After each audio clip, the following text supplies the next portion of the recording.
Ертеректе екі көрші өмір сүріпті. Тұрмыста тату, шаруалары ортақ, мәз-мейрам ғұмыр кешіпті. Екі көршінің балалары да екі үйге ортақ болып кеткен екен. Бір-бірінің ақысын тәңір хақысы деп бағалаған екеуінің мамыражай тірлігі өмірдің өз ағысымен жылжып жатады. Біреуі есік алдындағы өрік ағашының жемісін сатып күнін көрсе, екіншісі ұсталықпен тірлігіне талғажау тауып жүріпті.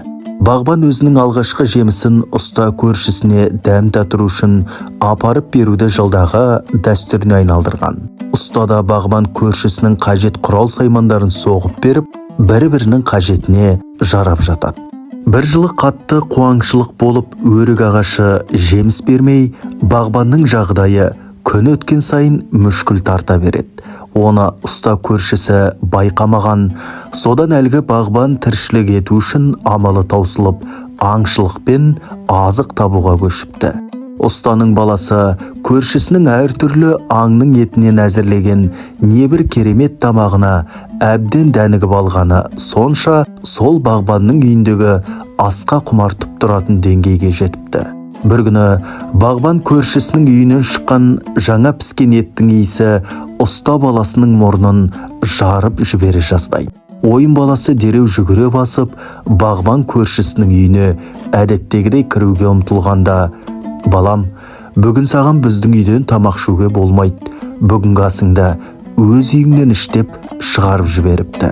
Бағбанның бұрын соңды мұндай қылығын байқамаған ұста баласы өкпелеген қалпы үйіне жүгіріп келіп, болған жағдайды әкесіне айтып береді.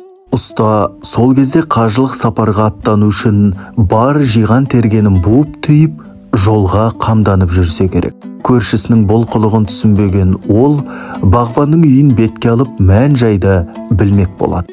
Бағбан көршісінен жағдайды сұрағанда ол шүкіршілігін айтып, жағдайының жақсылығын алға тартады. Содан кейін ұста өз баласының үйге өкпелі келгенін, дәмді тамақтан ауыз тигізбестен сыртқа шығарып жіберуінің себебін сұрағанда, бағбан көршісі еріксіз көзіне жас алады. «Көрші, биылғы жылды өзің білесің, қуаңшылық келіп, бір еңсемізді басты. Жан бағып отырған өріктің де қартайғаны және бар. Мүлде жеміс бермей қойды. Күнкөріс қиындап тұрмысым нашарлаған соң, ешкімге қол жаймайым деп аң аулауға көштім. Бұйыртқан несібені қанағат тұтып жүріп жаттық. Содан 3 күн бойы алдымнан ұшқан құс, жүгірген аң кездеспей қойды. Балашағам бірнеше күннен бері нәр татпаған, қамысты жағалып келе жатқанда алдымнан бір қабан шыға келді. Амалым таусылған соң, азықсыз отырған балаларымды ойлап атып алдым. Үйге келе сала сол доңыз етінен азық дайындап жатқанда сенің балаң жүгіріп келді. Бұл азық аш отырған менің балаларыма адал болғанымен, аштық көрмеген сенің балаңа арам болар деп кері қайтарып жіберіп едім» деп мұңын шағады. Оны естіген ұста көмейіне кептелген өксікті әзер тыйып, үндеместен үйіне кетіп қалады. Үйіне барғанда қасиетті жолға жинаған барлық дүние мүлкін әкеліп, көршісінің ауласында тұрған өрік ағашының көлеңкесіне қойып: «Я Алла, көршім аш отырып, менің қамсыз қажылыққа барғаным жарамас. Менің қажылығым осы жерде өтелет, дұғамды қабыл ет» деп қойған заттарын 7 рет айналып, қағбаны тәуап ету орымын жасап, сауапты іс қылыпты.